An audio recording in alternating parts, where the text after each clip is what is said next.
¿Qué tal? Muy buenas noches, bienvenidos a Cita con, y como todos los martes a las 7 de la noche, la cita es con la Fundación Forjando Futuros, una fundación que acompaña a las víctimas del conflicto armado en diferentes procesos de reclamación de tierras, de restitución y de reparación. Y hoy vamos a hablar en esta cita con de desplazamiento, particularmente el desplazamiento que se ha presentado en la región del Urabá antioqueño. Y para hablar de este tema, nos acompañan en esta oportunidad Nerbelia Rosa Avilés Ortega. Ella es abogada, líder de víctimas en la región del Urabá y también es víctima de desplazamiento por grupos armados ilegales en esa zona del departamento de Antioquia. A Nerbelia le agradecemos su presencia esta noche en el programa. Bienvenida. Gracias, buenas noches a todos y todas y gracias por la invitación. También nos acompaña Gerardo Vega, es el director de la Fundación Forjando Futuros, quien nos acompaña habitualmente en el programa. Bienvenido nuevamente, Gerardo. Muchas gracias a ustedes y a todos los televidentes.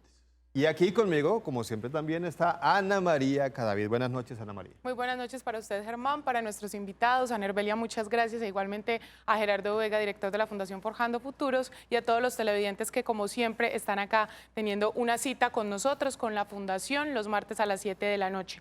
Hoy vamos a hablar, como bien lo decía Germán, acerca del desplazamiento en Urabá. El 10 de diciembre exactamente, Germán, le cuento a usted y a todos los televidentes, del año 2018 se entregó un informe a la JEP, a la Jurisdicción Especial de Paz, sobre todo lo que ha sucedido en el Urabá. Las comunidades afro, los reclamantes de tierra, todos los campesinos que habitan esta zona fueron hasta la JEP acompañados de algunas organizaciones sociales, entre ellas la Fundación Forjando Futuros, para decirle investigue lo que viene pasando allí en esa zona, entre esos el desplazamiento del cual han sido víctimas cientos y cientos, por no decir miles, de personas en el Urabá. Un problema que pasó y no se descarta que siga pasando, Gerardo. ¿Sigue sucediendo? Sigue sucediendo desafortunadamente en la región de Urabá. Amenazas, desplazamiento, asesinatos, despojo de tierras. No ha parado esa situación. Urabá quizás es el territorio de Antioquia más difícil de reconciliar y de encontrar la paz.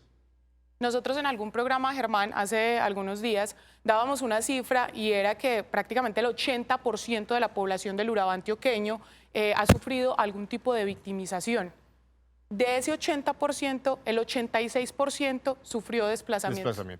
Este tema del desplazamiento, Gerardo, de doña Nerbelia, es un tema de nunca acabar. Hemos visto cómo las personas han tenido que abandonar sus sitios de origen para irse a pasar trabajo, doña Nerbelia, a sufrir a otras partes. Aparte de haber sufrido ese flagelo del desplazamiento, se van a otros territorios donde no es su ambiente natural. Usted fue víctima de esa situación de desplazamiento. Háblenos un poquito de cómo vivió usted esto. Así es, Germán. Pues para nosotros, las personas que hemos sido víctimas de desplazamiento, es muy difícil llegar, como usted lo ha dicho, a un sitio donde no es su hábitat normal, donde no tiene sus amigos, donde llega sin llevar recursos, incluso para... Con lo puesto. Con lo puesto. Por ejemplo, en mi caso llegué con una hija de 9 años a una ciudad donde para ella también era pues muy desconocida. ¿A dónde llegó usted? A Bogotá. Muy desconocida y difícil a conseguir dónde vivir, dónde ponerla a estudiar a ella para que no perdiera pues el año de estudio y tratar de defenderse uno como pueda. Contextualicemos un poco, doña Nerbelia. Usted estaba en el Urabá antioqueño, incluso usted es una de las personas que empieza a asesorar a la Fundación Tierra y Vida, a la Asociación Tierra y Vida. ¿Qué pasa cuando usted comienza con esos procesos legales y también pues a sufrir como víctima? Bueno, precisamente el desplazamiento en general, más que todo a los campesinos que han salido de sus tierras, pues en mi caso no fue que yo haya perdido mi tierra y que me hayan sacado por quitarme mi tierra, sino mi desplazamiento fue precisamente por estar ayudando y asesorando a esos campesinos a quienes les quitaron la tierra. Mi manera de asesorarlos era diciéndole dónde ir a proteger su tierra, dónde ir a reclamar, dónde conseguir sus títulos, porque muchos de ellos, ¿qué pensaban? que cuando llegaron los grupos armados, que les quitaban los documentos, cómo demostrar la propiedad, la escritura, la resolución, en fin, se lo llevaban, ellos pensaban que inmediatamente perdían su tierra. Sí. Entonces, pues ahí es donde empiezo yo a decirles, usted aún no la ha perdido, ¿dónde se puede conseguir el título nuevamente? Entonces ya yo les decía dónde hacerlo, cómo hacerlo, y si me tocaba a mí pues ir con ellos, incluso lo hacía. En algunas partes a veces no los querían atender, entonces me tocaba a mí ir con ellos para que pudieran atenderlos. Porque el campesino es fácil de embolatarlo, como decimos vulgarmente. De enredar. Nerbelia, precisamente eso que hacía usted de acompañar a estas personas que se encontraban, digamos, perdidas ante una amenaza primero y luego ante no saber qué hacer, eso molestó a los que fueron los despojadores, por eso su desplazamiento. Claro que sí, por eso fue mi desplazamiento. Porque para ellos yo era una piedra en el zapato, como lo decían vulgarmente. Yo era una piedra en el zapato para ellos porque era quien estaba enseñando al campesino. Abriéndole los ojos, exacto. Que ellos miraran en realidad cómo hacer las cosas. Entonces, pues eso a ellos no les gustó. Entonces, la manera era o me asesinaban o me hacían ir. Lo que quiere decir que en este país cualquier persona es víctima. Eso mismo ha pasado incluso, Gerardo, con las personas que hacen parte o con algunas personas que hacen parte de la fundación y de otras organizaciones que están tratando de hacer lo mismo que hace Nerbelia. Sí, desafortunadamente no resisten la ley. No resisten la ley de que tenga derechos unas personas que han sido desprotegidas como los campesinos de esa región. Conocí precisamente a Nerbelia porque era defensora de derechos humanos. Estaba en un comité, recuerdo, si no mal, era de lo de Pueblo Bello, cuando hubo toda la masacre en Pueblo Bello, cerca a Turbo, y había un grupo de personas que reclamaban sus derechos. Allí conocí a Nerbelia. Nerbelia después tuvo otras actividades laborales y también estudió Derecho. Siendo líder, estudió Derecho y hoy pues ejerce en el tema de restitución, en el tema de tierras. Afortunadamente le ha ido en Bogotá, encontró ese punto de trabajo allí importante. Pero tuvo que sufrir en carne propia el desplazamiento debido a que orientaba a la gente. Ella sabía, me acuerdo en el tema de restitución de tierras a través de la ley 2005, del año 2005.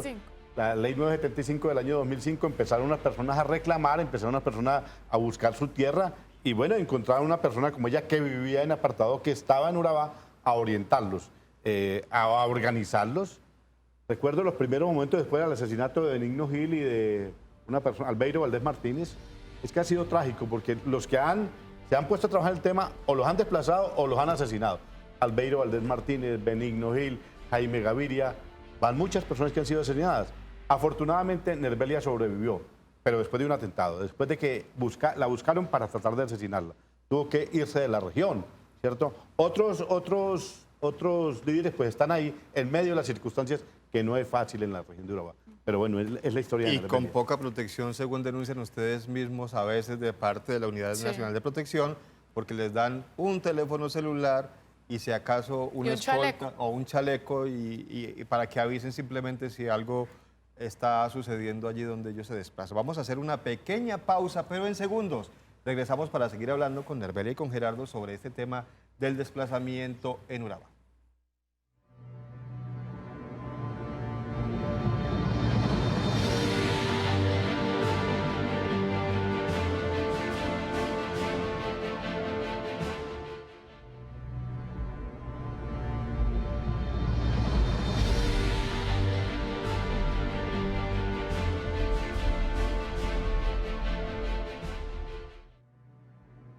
A nosotros nos tocaba prestarle los caballos a los guerrilleros y no solo prestárselos, sino que a mis hermanos les tocaba transportarle el mercado hasta las montañas donde ellos estuvieran. Muchas mujeres perdieron los esposos, hermanos, papás, les tocó sufrir violaciones. Afortunadamente, por ejemplo, ni a mis hermanas, una hermana que yo tengo, ni a mí nos tocó pues que nos atacaran así, de que nos fueran a violar, eso no.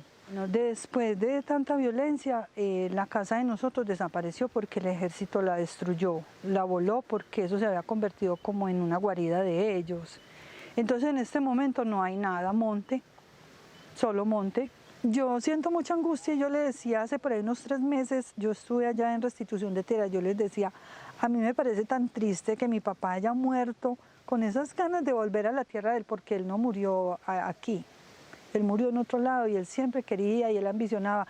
Y mi mamá también, yo le digo, mi mamá al paso que vamos tampoco le va a tocar. Queremos volver a tener todo lo que teníamos. La casa, tener los animales, el cultivo, todo lo que nosotros teníamos.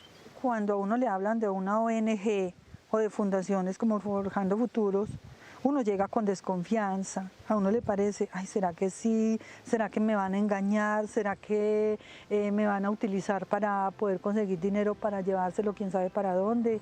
La verdad, yo sí tengo una buena imagen de Forjando Futuros.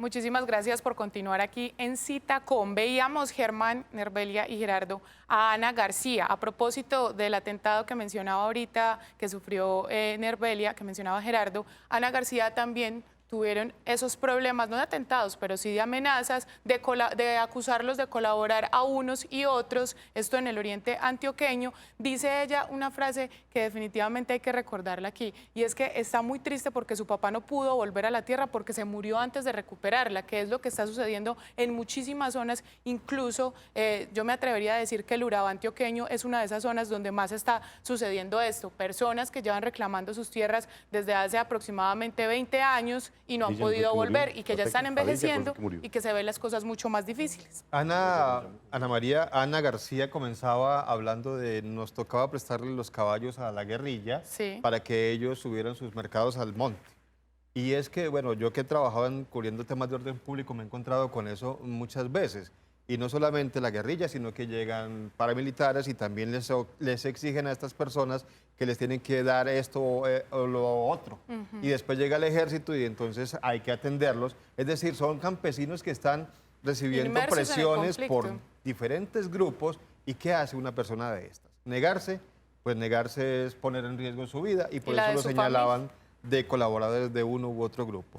Pero volvamos al caso que mencionaba usted, Ana María, de lo que le sucedió a Nerbelia en el Urabá, porque usted nos contaba durante la pausa detalles de esto. Hubo un detonante, hubo un hecho particular que hizo que usted tomara la decisión de salir de esa zona porque sabía que estaba corriendo riesgo su vida. ¿Qué fue lo que pasó? Bueno, en la oficina de Tierra y Vida llegó una persona pasándose por campesino, preguntando por la abogada que le iba a dar poder para que le reclamara una tierra que estaba ubicada en Punto Rojo. Se encontraba la secretaria, yo no estaba, yo estaba en ese momento en los juzgados. Entonces ella le dijo pues que no, yo no me encontraba, pero que en qué le podía colaborar, y él le dijo, no, es que vengo para darle un poder para que me reclame la tierra. Ella le dijo, bueno, yo le puedo hacer el poder, y ya después usted entonces le cuenta a la abogada cuando ella regrese. Ella fue a buscar la USB porque en la USB, en el momento, los computadores de la oficina estaban dañados. Ella incluso le dijo, los computadores están dañados, yo voy a coger una USB, deme sus datos para ir a una sala de internet a sacarle el poder y ya usted va a autenticarlo y lo trae. De pronto de aquí a allá ya la abogada ha llegado. Cuando él vio que ella sacó la USB, y tenía unas 2 agendas, la primera agenda la cogió, la abrió, vio que estaba en blanco, entonces le quitó la otra, la abrió y la agarró por aquí bien fuerte y le hizo soltar la USB, la empujó y ella rodó por las escaleras, que incluso tuvo una incapacidad de 15 días, le dieron de incapacidad, y la persona se fue. Ella se dio cuenta que estaba armada, cargaba el arma aquí atrás. ¿Iba por usted? Iba por mí. Por mí fue que llegó preguntando, iba por mí. Ahí es que inmediatamente usted sale. Ahí es donde yo pues inmediatamente no salí, pero entonces incluso cuando eso pasó fue cuando a mí me recibieron la denuncia que yo hacía por mis amenazas, porque tampoco me habían querido recibir la denuncia. Porque, no le creía. Porque no me creían, y entonces decían que yo tenía que decir quién me había informado de mis amenazas. Yo no puedo, ¿cómo es? Decir el nombre de quién me informó o qué fue lo... Porque o cómo pone en fue, riesgo a esa porque persona. entonces es otra persona que ya voy a poner en riesgo. Entonces no es justo yo tener que poner en riesgo a esa otra persona. Nervel, hablemos de la seguridad porque antes de la pausa yo mencionaba lo que les dan a veces a los líderes que acompañan a estas víctimas y a las mismas personas que reclaman la seguridad que les brinda el Estado. Es una seguridad, digamos que ridícula, podemos calificarla de esa manera, Gerardo, porque es que darle un teléfono celular a una persona y un chaleco, pues ¿qué protección es eso? ¿A usted también le dieron eso? Pues a mí en el acta sí, me dieron un celular, un chaleco y para que, según un fondo, para que contratara a una persona de un vehículo que me transportara. Como le dije en acta, ¿no? En la realidad lo que me dieron fue un celular. El chaleco nunca me lo dieron, que porque no tenían chaleco para mujer en ese momento, nunca recibí el chaleco realmente. Solo recibí el celular. Esa es la historia de muchas de las víctimas que tenemos nosotros en el país, Germán, que reciben, díganme en qué momento usted va a informar que va a ser víctima de un atentado. Sí, mire, el caso que nos cuenta Nervelia, terrible, porque si hubiera estado en ese momento no la tendríamos aquí contándonos la historia. Exactamente. Se salvó milagrosamente, pero muchas víctimas tienen que sufrir, Gerardo, la misma situación. Un teléfono celular para avisar, me están matando, para avisar, van a atentar contra mí. Eso no es protección, Gerardo. Sí, no, totalmente de acuerdo. La gente amerita una protección adecuada. Lo que pasa es que hay un error de percepción y de política en el tema de seguridad por parte del gobierno. A la gente no la... Pues, bien, la gente lleva los panfletos cuando la amenazan, la grabación en el teléfono, pero es más por la actividad que realiza que la gente debe recibir la protección, más por el número de panfletos que le lleguen, porque entonces se encuentra que en el estudio siempre dice, ¿cuándo lo amenazaron? ¿Dónde llegó? ¿Cuál teléfono? Deme el papel. Entonces comienza una investigación. Es por la actividad que desarrolla la gente. Los reclamantes de tierra y los líderes reclamantes de tierra en Urabá evidentemente necesitan protección. Es que han asesinado 20 y hay muchos desplazados y siguen diciendo y siguen a voz en cuello, hablan allá amenazando a la gente. Entonces eso es por la actividad que la gente desarrolla. Allá debería dirigirse el estudio de riesgo que hace la unidad de protección. Y en segundo lugar, el tema de protección, pues muy importante, el chaleco, el teléfono, el vehículo, los escoltas, pero el tema de fondo es que no haya impunidad. Mientras no desvertebren, acaben con las bandas armadas, con los paramilitares y sobre todo con quienes lo financian, pues eso se mantendrá. Muy bien. Gerardo, vamos a hacer una nueva pausa. Vuela el tiempo, como siempre, Ana María. Muchísimas Ya regresamos para terminar este tema hoy aquí en Citacón.